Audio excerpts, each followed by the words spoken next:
goes away from the heart Veins. has to come back to the heart.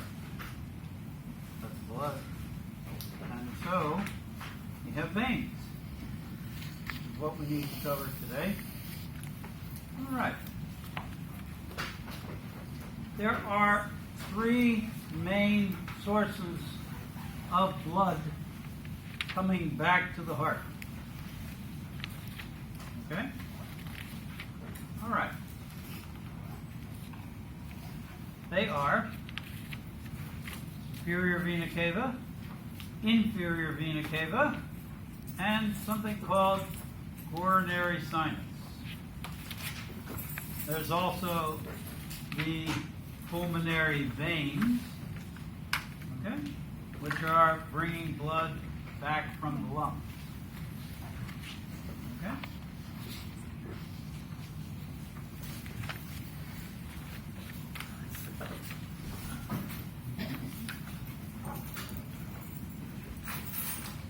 Okay. Here again is your heart. It's actually not your heart, but it's a heart. Here are the pulmonary veins.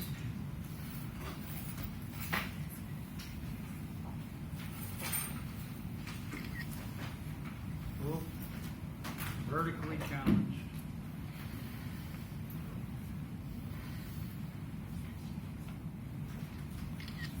Okay. They're coming from the lungs back to the heart. Okay. They are opposite coloration because they're bringing back oxygenated blood from the lungs. And that's how the coloration works in our models. That's the old designation. The new, back to the heart are veins, away from the heart are arteries. Okay? You got there and there, and there and there. Okay? Then you have the two main vessels coming in, superior vena cava, inferior vena cava. The other one, the coronary sinus, we will not talk about until we actually get to the heart model, which is in a couple chapters. Okay? But superior vena cava, right here. Inferior vena cava starts right at the base of the heart, goes through the diaphragm, and is actually this entire large, long, bluish tube. Inferior vena cava. That's the next page, in case you're trying to find it. That's just how they set it up here. Okay, we'll get back to the inferior vena cava in a minute. But first, superior vena cava, right here, about there. Okay, that. It branches. And it branches into the brachiocephalic vein. That's plural. So you have this brachiocephalic vein and a much less extensive brachiocephalic vein on this side. So in this case, you have two, one on each side, brachiocephalic veins. In a different model,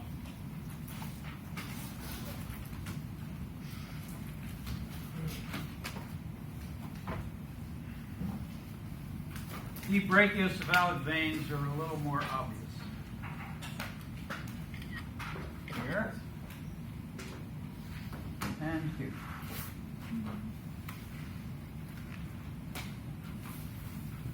Okay? Then,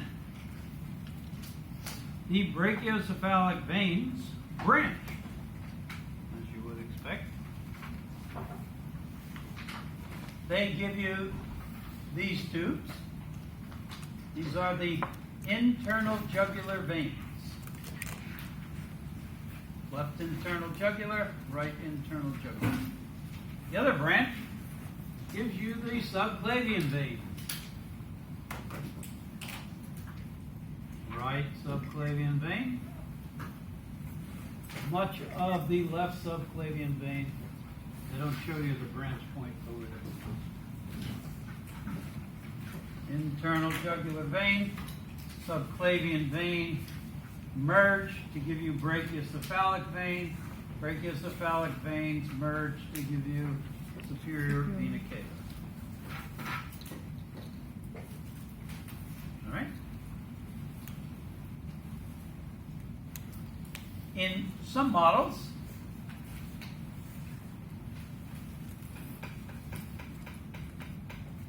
so we're kind of down a little bit.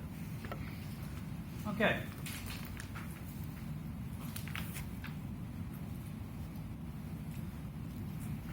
All right, I'm jumping around a little bit. Maybe that's confusing.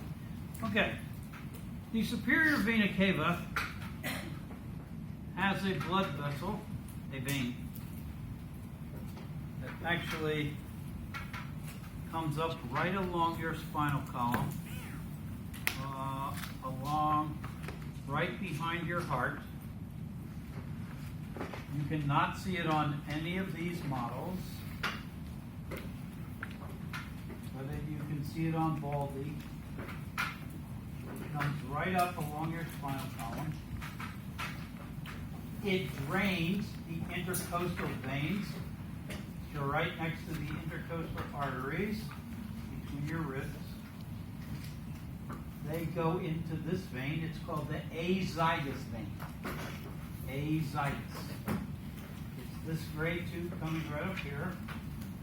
When it gets to the level of your superior vena cava, it makes a sharp turn forward.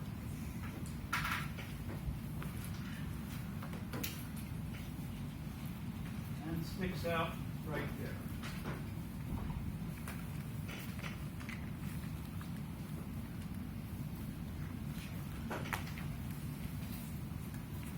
Intercostal veins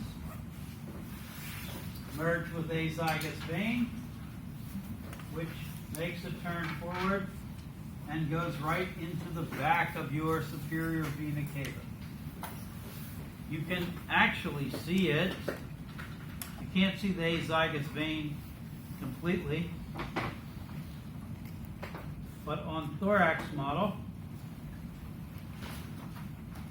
if you lift off the heart,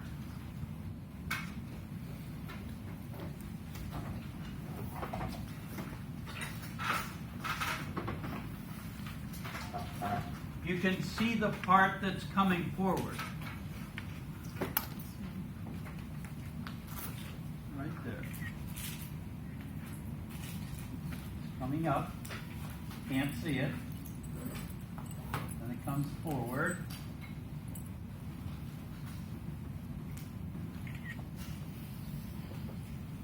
And it goes right into the bottom of the inferior vena cava. I'm sorry, superior vena cava. So this is that. So if we put the heart back in place, this would line up with that. That's the azygous vein, and here's the start of superior vena cava. These are pulmonary veins here. Here is the very beginning of inferior vena cava.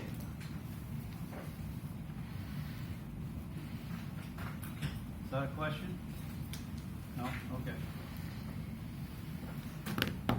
So that's the azygous vein. The intercostal veins drain into the azygous vein. The azygous vein drains into the back of the superior vena cava.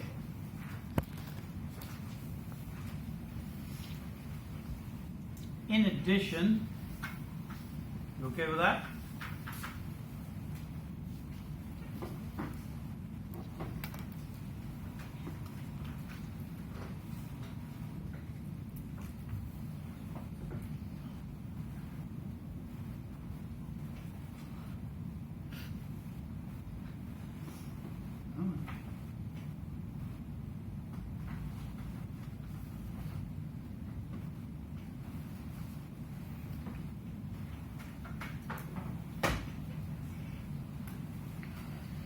can't see on this model, but you can see on Mini.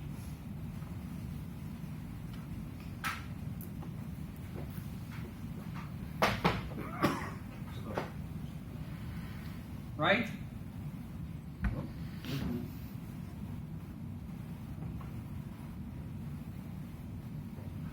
So you can't see it here, but right at the bifurcation for the brachiocephalic veins, you have inferior thyroid vein. Goes up to your thyroid gland. Right here. Here's your thyroid. Right there. And this is inferior thyroid vein.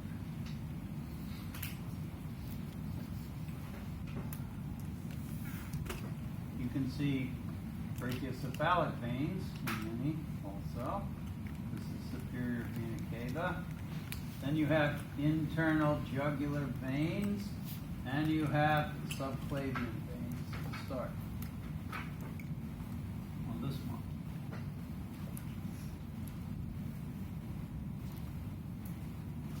Internal jugular veins, subclavian veins.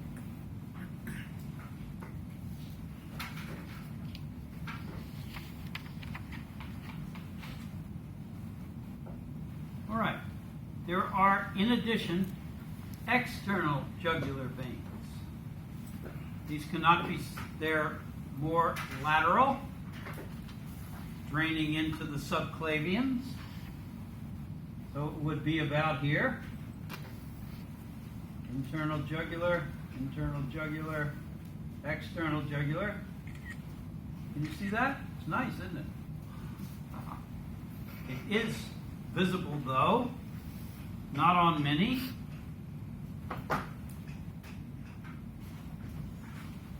Not on thorax model, but on Baldy. You can see external jugular vein. It's more lateral. This is internal jugular. There's internal jugular there. You can barely see it, but the way you know you're looking at external jugular vein, it climbs up the face of sternocleidomastoid. So any place you can see sternocleidomastoid, for example, the large torso model over there, you can also see external jugular vein. That's your clue. You know sternocleidomastoid now. Okay? And that's external jugular vein. Again, there are no jugular arteries. There are no carotid veins. You have carotid arteries, you have jugular veins. Okay? Although I sometimes get a very enterprising student who discovers some new blood vessels. Okay. Anyway, so on most models, you're looking at the internal jugulars. Only here. And some large torso models, and you see external jugulars. Again, just find sternocleidomastoid, and you'll see it. Did I get everyone in that first group? I did. All right. So, the subclavians, here, not all of it, and here, all of it, extends to the first branch. The first branch then gives you axillary vein and cephalic vein, which goes up down the entire outside of your forearm. Axillary vein, cephalic vein.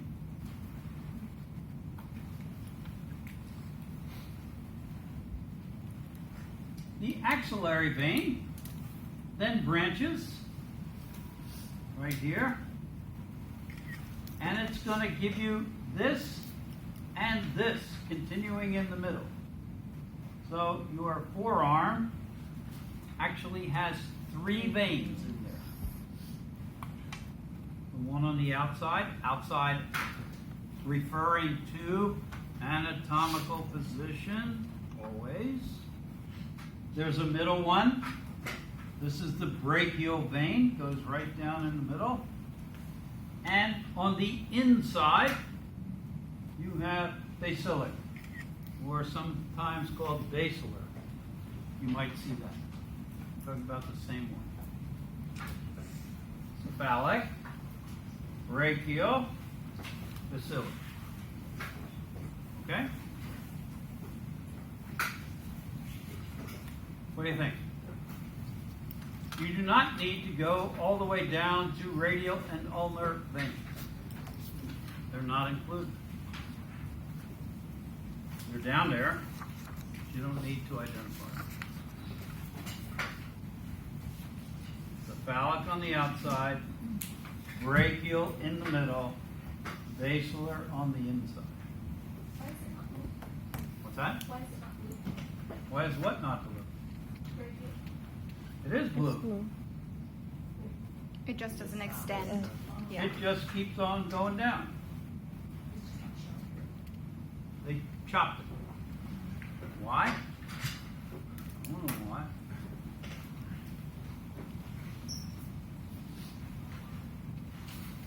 Okay?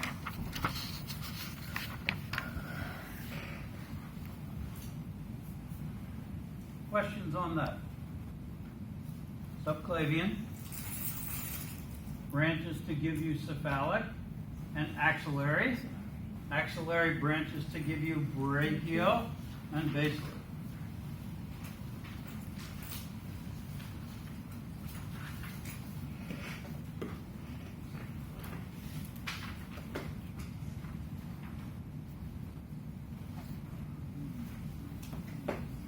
All right.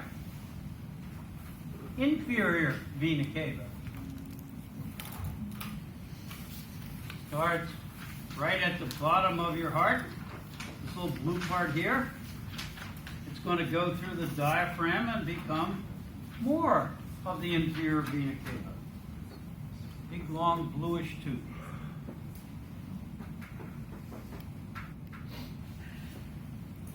Vessels feed into. Remember, we're going back toward the heart. So the flow is this way. In this case, it's this way. All right? Okay. So, who's next? Common hepatic veins. Let me show you 2 of these here. Right there.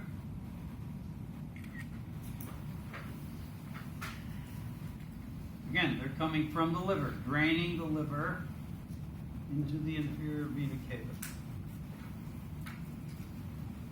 You have renal veins to your kidneys.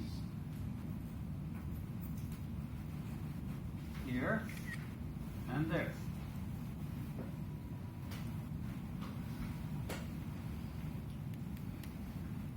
This model does not show you gonadal veins. They show you gonadal arteries coming off the abdominal aorta. However, to see the gonadal veins, you need to visit the pelvic model.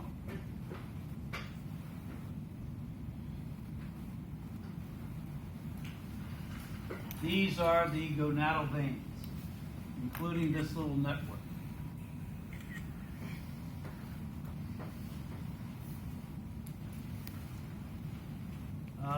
Since they mention it, you should probably take note. Okay? The left gonadal vein actually empties into the left renal vein, going to your left kidney. The right gonadal vein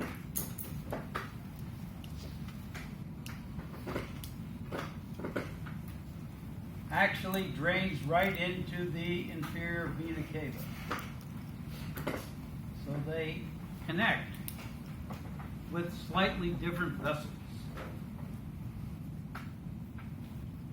Okay? They do note that, so I don't know if they're going to ask you that, but you better just file that away. Since they do mention that.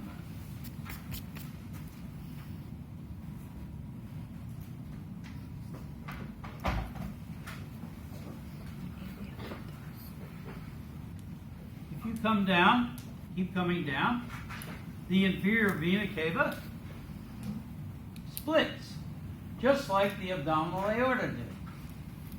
And you get the exact same structures, except now they're veins. So you have common iliac veins,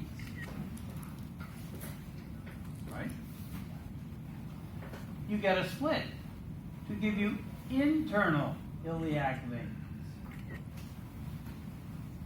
And then external iliac veins. Same exact setup as the arteries in this area.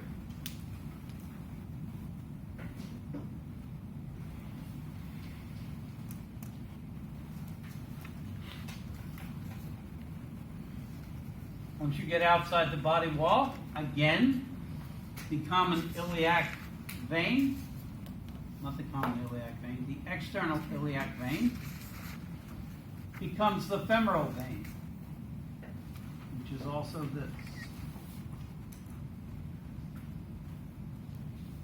But you have other branches. You don't need to know this one. But this long one, it literally goes all the way down to your ankle. It's on the inside of your leg, the medial aspect of your leg, your inner thigh. This is called the great saphenous vein. Great saphenous vein. This one, all the way down. There's your knee joint, even goes further.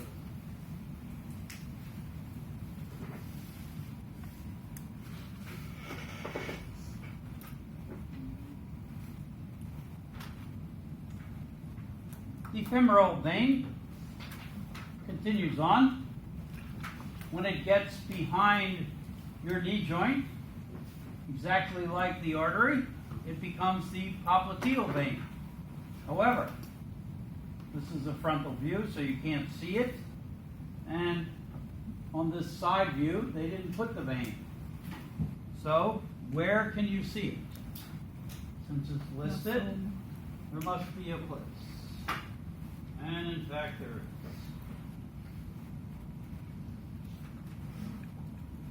On the back of Baldy, right in the back of your knee joint, in this little area here, you can see not only red popliteal artery, but you can see popliteal vein right there. The yellow is the nerve. I'm not going to ask you that. But you have the artery, and you have the popliteal vein. Again, behind your knee joint. You do not have to go any further. They don't get into the tibial veins, etc., or anything else below that. Or veins. Okay. And last for today, there's something called the hepatic portal system. Please note, you have hepatic veins. They are not the same as hepatic portal veins. Common hepatic veins, right there, leaving the liver, going back to inferior vena cava. However, you have something called the hepatic portal vein. It actually is going into the liver. It's draining 3 separate structures. This structure here, that looks like it has little fingers, like that, and like little fingers, This is the superior mesenteric vein. Superior mesenteric vein. Okay? There is an inferior mesenteric vein, but it's not listed, so you don't know it. Probably because you can only see a little stub of it right here. Okay? So you got superior mesenteric vein from your spleen. You have the splenic vein. Pizza's ready. Splenic vein, superior mesenteric vein, and gastric vein. Right there. But only to where the three meet, about there.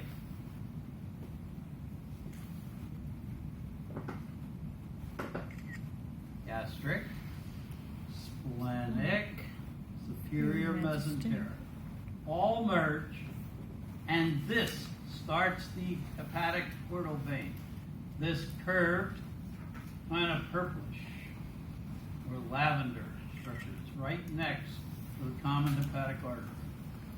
But again, not all up here. This is gastric, then starts hepatic portal. Collecting from splenic, inferior mesenteric comes into splenic, superior mesenteric comes, they all meet and form the hepatic portal vein. It's one of their faves, so to speak. You know faves, okay?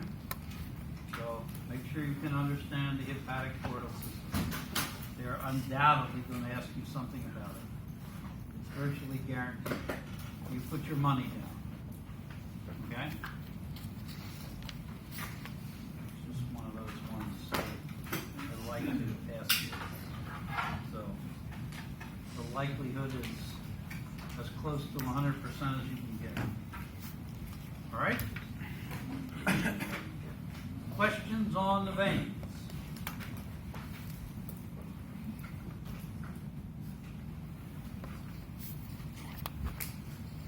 All right? That's today. So you have the rest of today, and you have all of Thursday to get a handle on it. Because starting next Tuesday, we move on into blood vessel structure, and then we're going to go to blood cells. Then we will be ready for the first lab. Any questions?